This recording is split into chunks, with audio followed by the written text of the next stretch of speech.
ગુજરાતમાં રાજકીય નેતાઓમાં વિખવાદ થવો એ કોઈ નવી વાત નથી। ખાસ કરીને વાત કરવામાં આવે તો હાલ રાજ્યમાં પોસ્ટર વોર શરૂ થયો છે।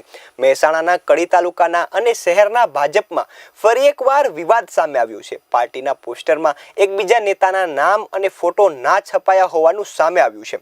કરશન સોલંકી અને નીતિન પટેલ જૂથ વચ્ચે પોસ્ટર વોર શરૂ થયું છે। કરશન સોલંકી કડી વિધાનસભાના ભાજપના ધારાસભ્ય છે, જ્યારે નીતિન પટેલ ભાજપના પીઠ નેતાઓમાંના એક છે। પરંતુ નવા સંગઠનમાં હોદ્દા ફાળવ્યા બાદ બંને જૂથ વચ્ચે જૂથબંધી દેખાઈ રહી હોય તેવું સ્પષ્ટ દેખાઈ રહ્યું છે।